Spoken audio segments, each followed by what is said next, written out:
it. Obviously, it's always important to give credit where it's due. And I think we all realize where the credit needs to be given as far as the success of this WNBA season.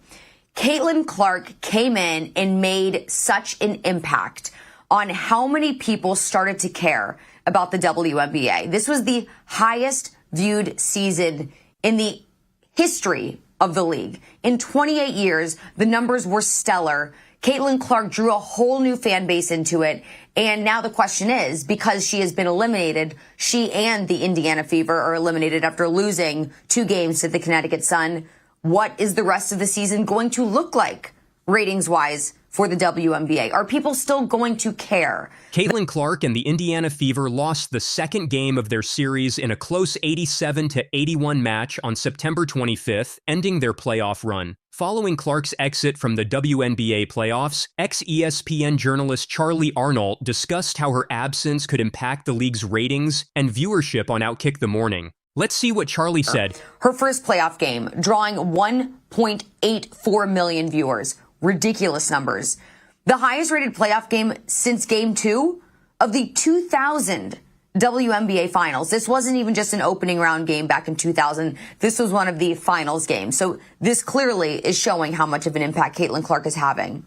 A total of 22 WNBA games clocked north of 1 million viewers. That surpassed the standing record of 15 games set in 1998. The Indiana Fever, remember, Caitlin Clark was drafted first, which means last year they were the worst team in the WNBA. It did not matter because this season they were the most watched team in the league. Caitlin Clark was truly the game changer. Millions of viewers for her first playoff game shows just how big her impact is on the WNBA. A total of 22 WNBA games clocked north of 1 million viewers. That surpassed the standing record of 15 games set in 1998. The Indiana Fever, remember, Caitlin Clark was drafted first, which means last year they were the worst team in the WNBA. It did not matter because this season they were the most watched team in the league.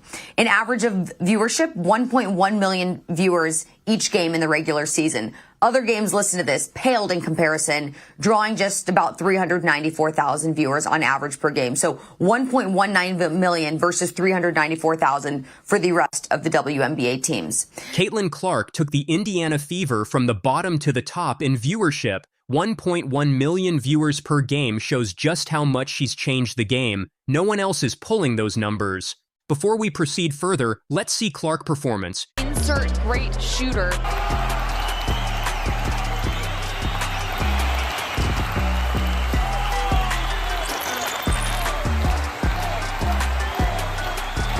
I think it's helped her teammates find more confidence. Clark and one. She is incredibly well controlled off of the bounce, absorbing the contact, getting it to go high off the glass. 6 rebounds, 5 assists. She leads in points, rebounds, and assists. Clark from the logo. She did well hope to see her soon in next season. Let's see what Clark said in her last interview. You know, next year we're wanting to be a top 4 seed. You know, we believe we can build this place into a championship contender. That's what I believe. That's what I'm going to do everything in my power to help this organization get there. But you got to let it, hurt you a little bit and really drive you throughout the offseason. Go down the line, James and Chloe. I hope she will return soon in next season. This girl have potential to win. The news is spreading like wildfire. Check out what Jimmy Cook just tweeted. Hard to put into words just how impressive this season was for the number Fever. Finally back in the playoffs, a clear core to build around, and arguably the best player in the game on your roster. Championship contention coming in 2025. Now, one Indiana radio host commented this, quote, hopefully this run of games is the last best of 3 2-1 format in WNBA history. Understand why it's been like that for years. But with the influx of cash, charter flights, and the Caitlin Clark effect, it is high time to modify this archaic format. Now we get someone else commenting. A best of 3 series where a team doesn't even get the chance to play in front of their fans is trash. Caitlin Clark got y'all in the big leagues now. Do better at WNBA and change the format. It's absolutely true, right? Like I just said, Caitlin Clark didn't even get an opportunity to play in front of her home crowd. Maybe that would have changed the dynamic. Maybe after going down 0-2, coming back to Gainsbridge Fieldhouse, maybe winning the next 2 games. Charly raises a valid point about the outdated playoff format, especially with Caitlin Clark drawing huge viewership. A longer series could have given fans more thrilling moments and boosted the league even further. But now that she's out of the game, the WNBA just doesn't feel as exciting as before. We can't take away from the historic season that she had. She was incredible, breaking all types of records, and that's something she was certainly proud of. We saw lots of smiles on the court as far as Caitlin Clark was concerned. Additionally, and we've talked about it a lot, Caitlin Clark is just such a class act. She held her head high. Charly is absolutely right. Caitlin Clark had an incredible, record-breaking season, and she handled it all with such grace. She's a true class act, both on and off the court. Let's see what Chiney Ogumike said about Clark. Career. Yeah, a year this far. Yeah, Caitlin Clark came into the WNBA as the most impactful women's basketball player we've seen in a generation. And it took a combination of things, both on and off the court. Off the court, attendance, viewership. On the court, breaking the single season scoring record or the all-time scoring record in college. But now you see her in the WNBA, and you can say the exact same thing. Most impactful that we've seen in women's basketball for those same 2 reasons. Arenas were upgraded, viewership through the roofs. But then when it comes to the basketball, what she was able to do was truly impressive. Chiney nailed it. Caitlin Clark's journey of WNBA is impressive. And there's no place for it. And Thomas, you need to move on from Clark and stop blaming her fans. Let's see what Clark responds. Yeah, it's definitely upsetting. I don't think nobody in our league should be facing any sort of racism, hurtful, disrespectful, hateful comments and threats. Clark is spot on. There's no room for racism or hate in the game. Real fans support, not tear down. Let's see what Jason Whitlock said. You don't even know who the author is. It could have been somebody from Connecticut pretending to be an Indiana Fever fan, or someone from Connecticut who doesn't like you because you're a whiny victim 24/7. And we all know what this really is. It's an attack on Caitlin Clark. Whitlock is right. People are just using this as an excuse to take shots at Caitlin. It's frustrating to see her success lead to unnecessary drama. Caitlin Clark has made a huge difference in the WNBA, breaking records and bringing in lots of new fans. Her influence both on and off the court is clear, with many praising her for the excitement she brings to the game. Even with the criticism and personal attacks, she stays strong and keeps inspiring people. Clark isn't just a great player. She could change the future of women's basketball. Remember this. If your only argument for Caitlin is that it would have been a great marketing opportunity and you don't have basketball experience or chemistry with the group listed in your reasoning, I don't want to hear it. This is the most popular women's basketball player in the world. It was a stupid decision because it compromises what your ultimate goal is, which is to elevate the WNBA brand. Caitlin Clark is certain she will return even stronger next season after the Connecticut Sun beat the Indiana Fever 87-81 to end her hopes of finishing her rookie year with a WNBA championship title. On First Take, Molly, Chiney Ogumike, and Stephen A. Smith reveal shocking fact about Caitlin Clark. But before that, let's see what Clark said. She definitely came up with some big shots. Got it off to a slow start, but Big Shot Bonner showed up when she needed to. And later, with 1:05 left, Clark with the pass to Kelsey Mitchell. She misses, get the rebound. Shoot the layup. Not sure what happened there, but on the very next possession, Alyssa Thomas to Marina Mabry to seal the deal. Connecticut wins 87-81. They advance to their 6th straight. She did her best. But let's see what Chiney said. On the road, and this is late in the 4th, 4:06 left. Caitlin Clark comes up with a huge 3. We've seen that left side 3 before. Side step to the left. You know she loves to get into that 3-pointer off the dribble, going to her left. 1:56 left. Alyssa Thomas with the pass to DeWanna Bonner. She definitely came up with some big shots. Got it off to a slow start, but Big Shot Bonner showed up when she needed to. And later, with 1:05 left, Clark with the pass to Kelsey Mitchell. She misses, get the rebound. Shoot the layup. Not sure what happened there, but on the very next possession, Alyssa Thomas to Marina Mabrey to seal the deal. Caitlin Clark entered the WNBA as the most influential women's basketball player we've seen in a generation. Yeah, a year this far. Yeah, Caitlin Clark came into the WNBA as the most impactful women's basketball player we've seen in a generation. I couldn't agree more with Chiney. Caitlin Clark is such an impactful player and has brought a whole new level of excitement to the WNBA. Her talent and influence are truly unmatched. Even with her WNBA season over, Caitlin Clark continues to set records as her entrance into professional basketball has skyrocketed interest in the product to uncharted territory.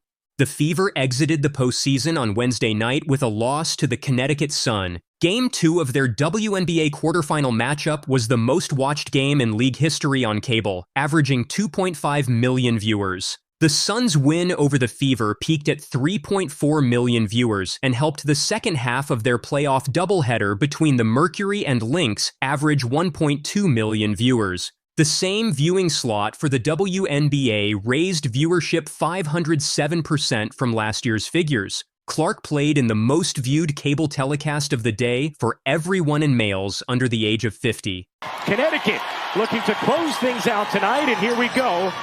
They're hoping that can discourage Alyssa Thomas from making some of her great passes. No one picks up Clark, who cans the three.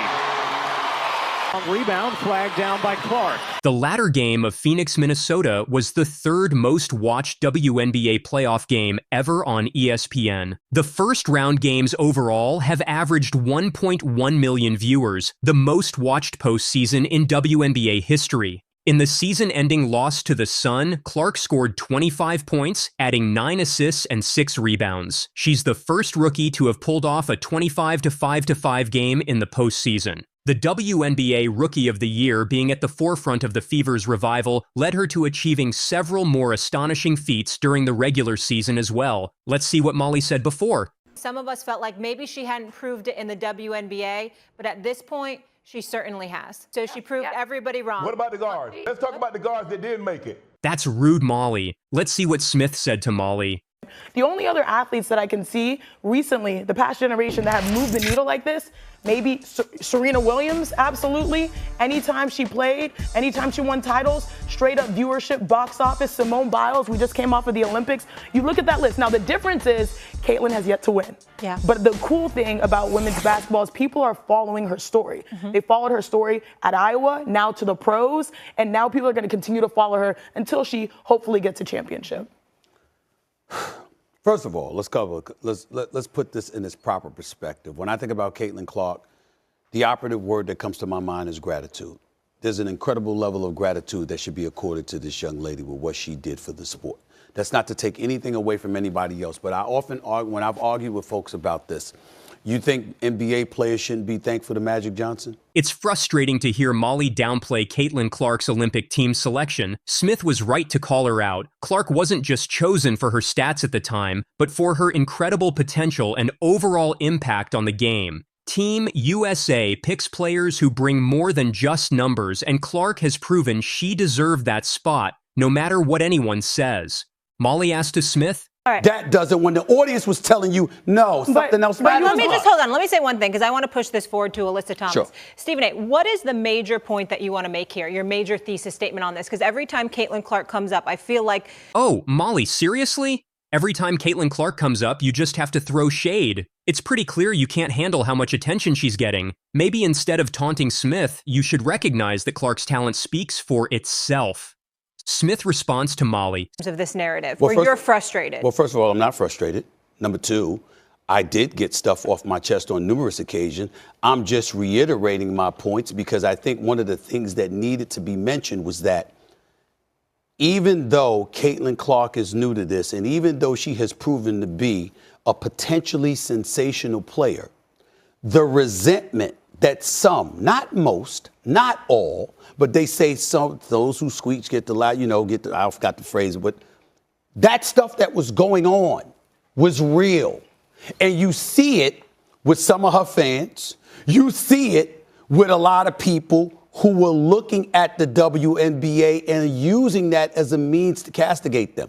People like myself, you and others certainly came to the WNBA's defense in terms of the credibility that the league has earned, that it richly deserves, the support that it has now received, et cetera, et cetera. Okay. Smith is absolutely right. Caitlin Clark's talent is undeniable, and the resentment she faces is real. It's frustrating to see some people ignore the impact she's having, while the WNBA finally gets the recognition it deserves. I feel like basketball has really consumed my life for a year, so I feel like it'll be good for me to kind of reflect back on everything that's happened. Like, I feel like I didn't even have time to really reflect on my college career because it ended so fast. And then I came here and was trying to give everything I could to this team. And it was special. There was a lot of things that this group accomplished that, a lot of people probably didn't think was possible.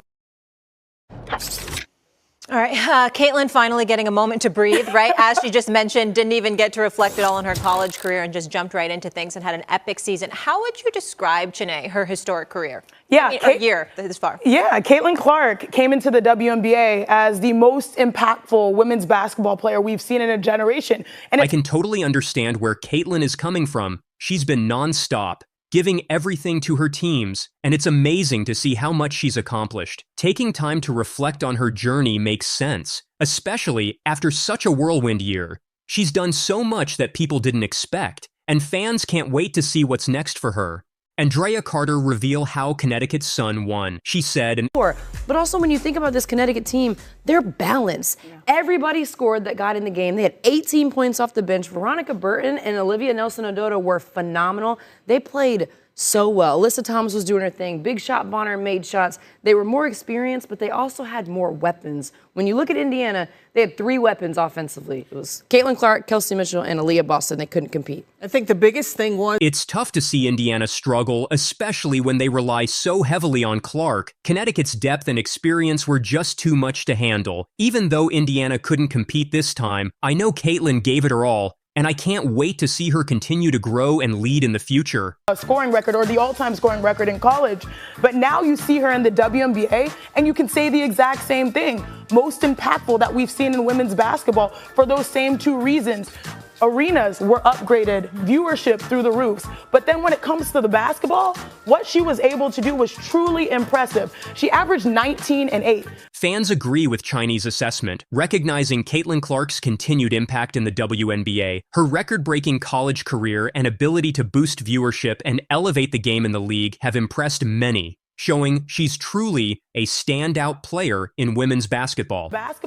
What she was able to do was truly impressive. She averaged 19 and 8. For some context, I won Rookie of the Year. I think I averaged 12. It is a huge feat to get those types of numbers. After Olympic break, you mentioned it, Molly. It's like finally she can wait, waiting to exhale. Totally. 23, 9, and 8 were her averages, bringing the Fever to the playoffs. I know that there was a big 3 with Aaliyah Boston and Kelsey Mitchell as well, but what she has been able to do has transcended not just women's basketball, but it's women's sports in this moment. Fans amazed by Caitlin Clark. Averaging 19 points and 8 assists is huge, especially for a rookie. She's taking women's sports to new heights, and it's impressive. Women's sports in this moment. The only other athletes that I can see recently, the past generation that have moved the needle like this, maybe Serena Williams, absolutely. Anytime she played, anytime she won titles, straight up viewership, box office. Simone Biles, we just came off of the Olympics. You look at that list. Now the difference is Caitlin has yet to win. Caitlin Clark is on the same level as legends like Serena Williams and Simone Biles in terms of impact. She'll be unstoppable in next season.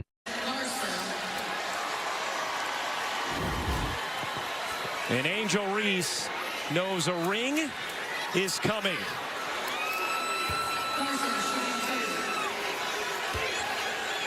The rivalry between Caitlin Clark and Angel Reese is definitely one of the hottest topics in the WNBA right now. Both players had incredible games, but in a recent podcast, Dan Dockich revealed fascinating insights about their rivalry. He said, It is amazing, and this is the stuff that we talked about basically all summer long. It is amazing the impact that Caitlin Clark has. I'm not throwing Angel Reese in there, but others do, and that's a good thing. But Caitlin Clark has literally carried the sport on her back all summer long. Caitlin Clark was the gift. Many fans agree with Dan's words. Caitlin Clark had been amazing this summer and really had been the star of the sport. It's impressive to see how much she's contributed. The Indiana Fever Rookies' arrival in the WNBA had signaled a new era for the league. Combined with the Angel-Reese rivalry, not only did women's basketball change on a professional level, but also a college level. However, as recent numbers show, these former NCAA superstars have affected men's college basketball as well. Dan Dockich, in his latest Don't At Me episode, revisits a Fox News Digital article in conversation with two of the top men's recruits in college basketball this year. Let's see what Dan said. No, Caitlin Clark's game resonated. Caitlin Clark's rivalry with Reese resonated. It resonated with me, which means it resonates with men. Their competition inspires many and connects with a wide audience, including strong men. Let's see what Carrie Champion said about Clark and Reese rivalry. The story of Caitlin Clark and Angel Reese, the rivalry, which really isn't a bad rivalry or a true rivalry on the court, is a good thing. The rivalry between Caitlin Clark and Angel Reese might not be super intense, but it's still a great storyline for the game. It adds excitement and keeps fans engaged. Dan said, I digress. It also resonated apparently with a couple of college basketball's #1 recruits, Dylan Harper and Ace Bradley, two of. It's exciting to see that Caitlin Clark's story is resonating with top recruits like Dylan Harper and Ace Bradley. Their decision to head to Rutgers shows how impactful her game had been. It just goes to show how inspiring she is for the next generation of players. Harper, the #2 nationally ranked recruit in the class of 2024, told Fox how he thinks all players are at the end of the day the same, presumably because of their love for basketball. Fox writer Jackson Thompson also mentions how the NCAA women's final had 18.9 million viewers, while the men had 14.8 million. The younger son of former player Ron Harper, Dylan also revealed how he had always followed women's basketball to a degree because his mom coached teams. Meanwhile, Bailey, the #3 ranked recruit, told the news network that Reese and Clark were what made him follow women's basketball. But if he gets the chance to talk to either of them, who would he choose? I would probably talk to Angel Reese, her competitiveness for sure. What keeps her driving? Dan said. FYI, the women's basketball tournament had 18.9 million viewers, while the men had 14.8 viewers. Ride or die with Caitlin Clark, baby. While many believe, including Dan Dockich, that CC has carried women's basketball on her shoulders these last few years, her rivalry with Angel Reese is also what has made it more interesting. But the former basketball pro also believes that the WNBA was not ready for this boom. Well, let's see what Clark said about Reese. I don't think I've ever been her teammate before with even a USA basketball or anything like that. So I know people are going to be really excited about it, but I hope it doesn't take away from everybody else. Like, this is a huge accomplishment for everybody on Team USA and everybody on Team WNBA. Like, they all deserve the same praise. Like, I don't want it to take away from any of that and just be the focal point of All-Star Weekend, because that's not fair to them. And, you know, obviously this is something that's really hard to accomplish. So the best we can celebrate all of them will be great. And just going to obviously soak in the experience, because you never know if you're ever going to be able to get back there. And it'll be fun for all of us. She is amazing and respectful. How could we not support her? No matter what critics said, let's see Clark record breaking performance. Corrals it, veers into space. Here's Clark. Clark looking to take it around Lloyd. Clark bodies in and finishes. Clark trying to shake Whitcomb. Step back is good. In the mid-range for Caitlin Clark. Missed there from Lloyd. Clark the fling ahead. Oh, what a dime! And Mitchell lays it in! And Caitlin Clark officially has the most assists ever. Assist, another get ahead. Caitlin Clark, head up, right in stride for Kelby Mitchell. She does not have to alter her speed one bit. Here's Katie Lou Samuelson. Can't hit the three in the corner. Boston the rebound. Clark a good look. She got it.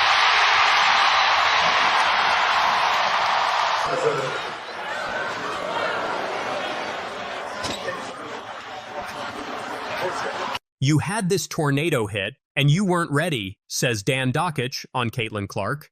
Dan Dockich has long been a Caitlin Clark fan, and in the discourse surrounding her popularity in the league, he's usually been on the positive side of it. While some dislike a rookie getting this much attention, others want her to be in the spotlight even more.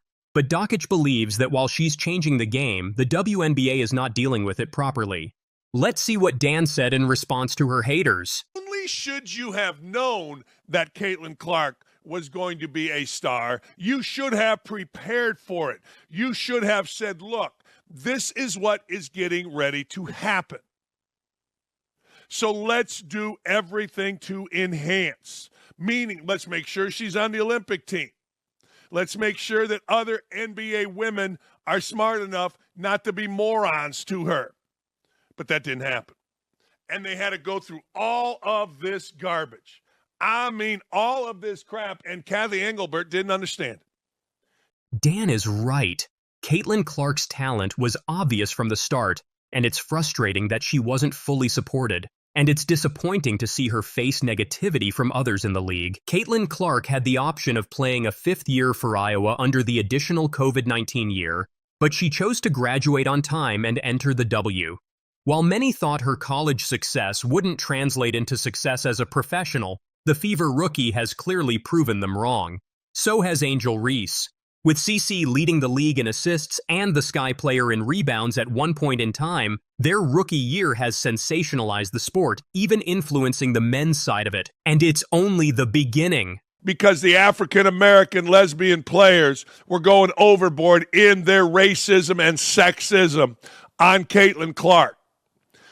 Lynn and the WNBA had to send different videos et al. To the league to get this crap to stop, and the league has, for the most part, stopped. This shocking admission reveals the internal struggles that Caitlin Clark has faced, not just from the fans, but even from within the WNBA itself. It's hard to believe, but the racism and sexism directed at her were so rampant that the league had to step in. It seems on some social media channels to have taken a darker turn, a more menacing turn, where race has been introduced into the conversation, where sexuality is sometimes introduced into the conversation.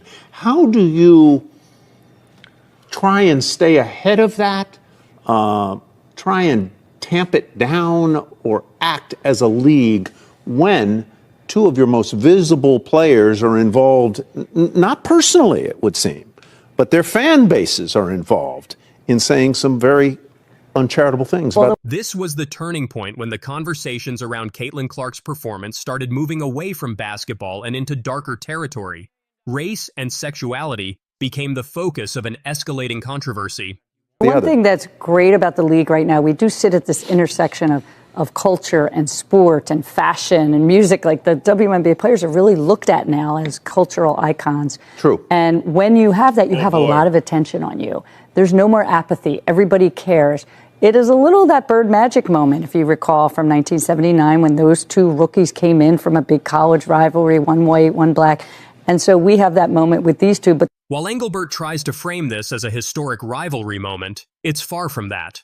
The issues surrounding Clark and her competitors aren't just about sports. It's a reflection of the larger problems in the league.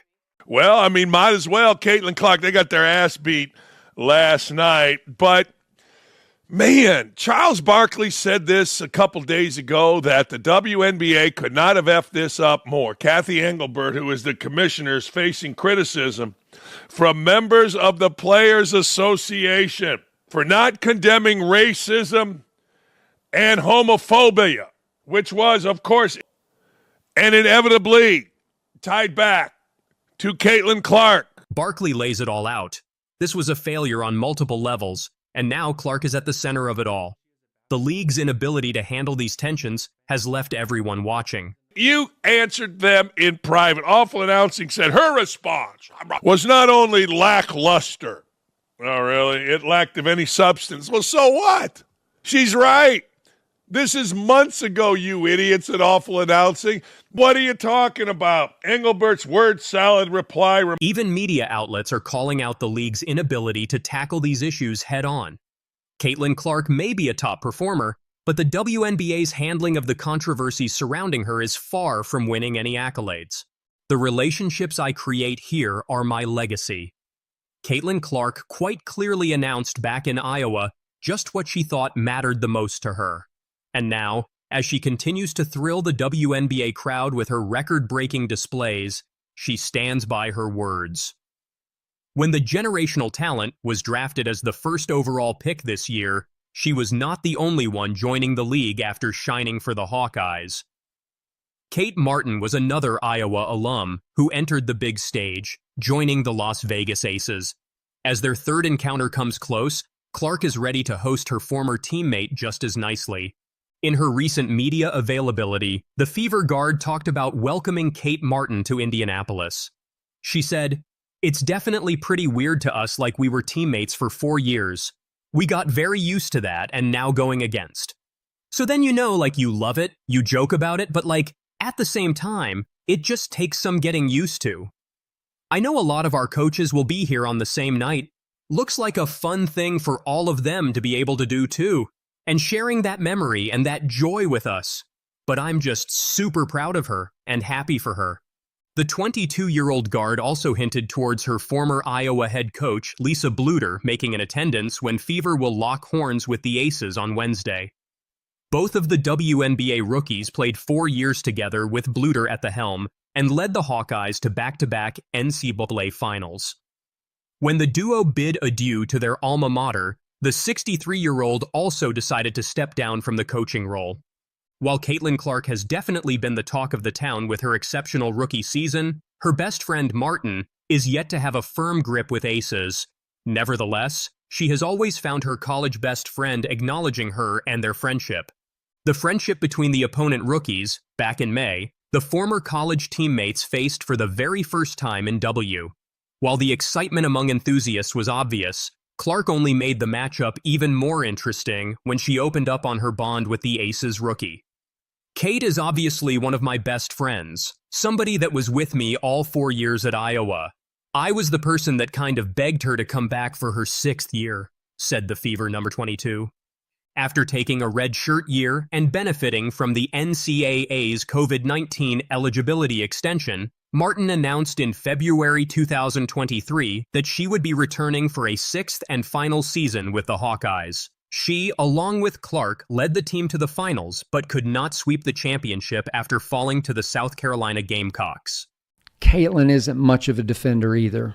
2/3 of the way through the year, it was clear she was on an all-time record turnover pace. And for 2/3 of the year, Caitlin's three-point shooting ranked near the bottom of the league in percentage.